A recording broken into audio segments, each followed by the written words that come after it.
વિસનગર નગરપાલિકાની સામાન્ય સભા વિવાદમાં સપડાઈ છે। ઠરાવની બહાલી રોકવા નગરસેવકોને નોટિસ આપનાર નાગરિક માટે ઉગ્ર ભાષાનો ઉપયોગ કરવામાં આવ્યો છે।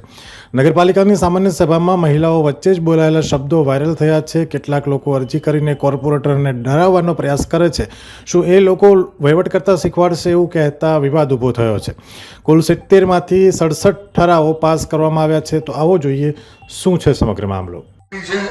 નગરપાલિકાના વિરુદ્ધમાં એ નગરપાલિકાને એના દરવાજા ખુલ્લા છે, હાઈકોર્ટ સુધી દરવાજા ખુલ્લા છે ને એ ભાઈએ જેને અરજી કરી છે બરોબર આ કેબિનના વિરુદ્ધમાં કે ઠરાવના વિરુદ્ધમાં, તો એ ભાઈના પાસે 15-10 અરજી આપણને નોટિસો આપી।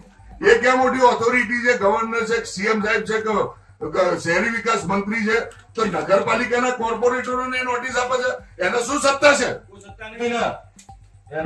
કોર્પોરેટરના પીવડાવાના ધંધા કર્યા છે। 18-10 આ બોર્ડે ઠરાવ કર્યો તો અત્યાર સુધી તું મારા જોડે મુહૂર્ત જોડાવતો તો ભાઈ સંજય પટેલ હાઈકોર્ટ સુધી કેમ ઊંધો ના પડી ગયો? તું હાઈકોર્ટમાં સ્ટે લાવી દેવો તો ભાઈ તારે એ ભૈયાના ખેતરની અંદર ડીપી રોડ જે નીકળે છે એ ડીપી રોડ ની જગ્યા દબાઈ છે। એટલે આવી નગરપાલિકામાં આપણે બધા વિસનગર શહેરના ચૂંટાયેલા પ્રતિનિધિ છે।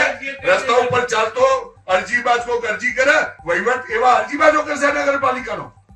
તમને દિશાઓ એ બધા લુખાવ બતાવશે વિસનગર શહેરના અરજી માસ્ટરો કે ભાઈ આ રીત તો તમે ઠરાવ ન કરી શકો, હાઈકોર્ટમાં આરોપી ભાઈ બનાવી દે ને, તું ઊંધો પાડીને આરોપી બનાવવા કે આ ભૂતકાળમાં 25/2/25 નો હાઈકોર્ટનો ઓર્ડર છે, એમાં આ સંજય પટેલને કલેક્ટરશ્રીને આરસીએમ ને હાઈકોર્ટે હાજર રાખી કાઢી નાખેલા છે।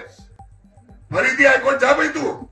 એક ભૂતકાળના કેસમાં નગરપાલિકાને કોર્પોરેટર ગયા હતા એક બિલ્ડિંગ બાબતે, હાઈકોર્ટે 2 લાખનો દંડ ફટકાર્યો હતો, એમને એડવોકેટ કગરી 50,000 નો દંડ કરાયો હતો।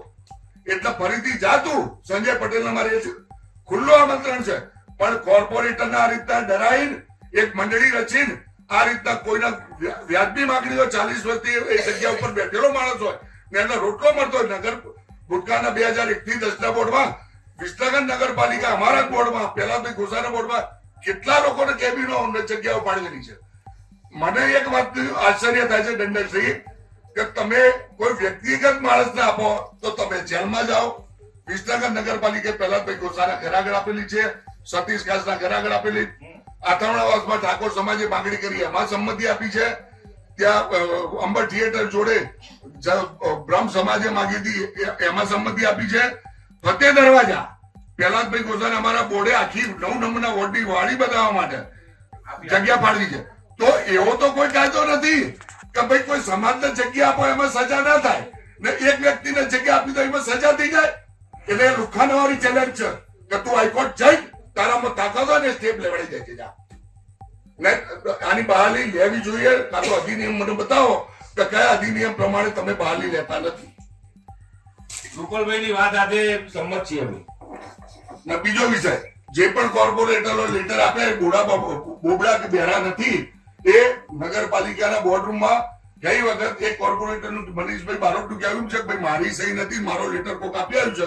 એટલે બોર્ડરૂમમાં જે કોર્પોરેટર હાજર હોય, જેનો વિરોધ લખાવો હોય એ પ્રેમથી વિરોધ લખાવો, લેટરો ભેગા કરવાના ધંધા જે કર્યા છે ને એ કોર્પોરેટરની પણ પક્ષમાં રજૂઆત કરવાના। આ એ પક્ષ વિરુદ્ધનું જ કોમ છે કે આપણે પક્ષમાં ચૂંટાઈને પછી એકબીજા લેટરો ભેગા કરીએ અયોગ્ય છે। ભાઈ ચૂંટાયેલા પ્રતિનિધિ છો તમે, તમને બોલવાનો અધિકાર છે, કોઈ દબાણ છે નહીં। ખુલ્લા મતે તમારો મત આપી શકો, એમાં કોણ રોકે છે? અને આ ભાઈ સંજયભાઈ છે ને એમને એમના ખેતરમાં જઈને ડીપી રોડ પડે છે, વિકાસ નકશાની અંદર ડીપી રોડ છે, જે આશરે 1.5 થી 1.5 કરોડ રૂપિયાનો ડીપી રોડ છે, એમને દબાયો છે। સત્વરે નગરપાલિકાએ તો આ ડીપી રોડ ખુલ્લો કરવો જોઈએ। એના લો ઠરાવમાં પ્રમુખ સ્થાને જો નગરપાલિકાના સામે ચરબી કાઢતો કોઈ નાગરિક બિલકુલ નગરપાલિકાને બતાવી જોઈએ। ડીપી રોડો નાળિયામાં દબાયેલા છે ને આ લોકો ડીપી રોડો દબાવશે, એના લીધે બિલકુલ વાહનો જતો નહીં, અકસ્માતો થઈ છે। ઓનો બિલકુલ એનો 2760 એવો કોઈ છે ભાઈ એનું ખેતર છે, સર્વે નંબર બરોબર, એની અંદર બિલકુલ ડીપી રોડમાં 4 પ્લોટ દબાયા છે ને 4 પ્લોટ, જે પ્લોટની કિંમત આશરે 50 લાખ રૂપિયા છે। અમે તમને આપીશું પળેપળના સમાચાર। જો તમે અમારા નિર્ભય માર્ગ ન્યૂઝ ચેનલને સબસ્ક્રાઇબ કર્યું નથી તો અત્યારે જ નીચે આપેલા આઇકોન બટન પર ક્લિક કરીને સબસ્ક્રાઇબ કરો અને શેર કરવાનું ભૂલશો નહીં।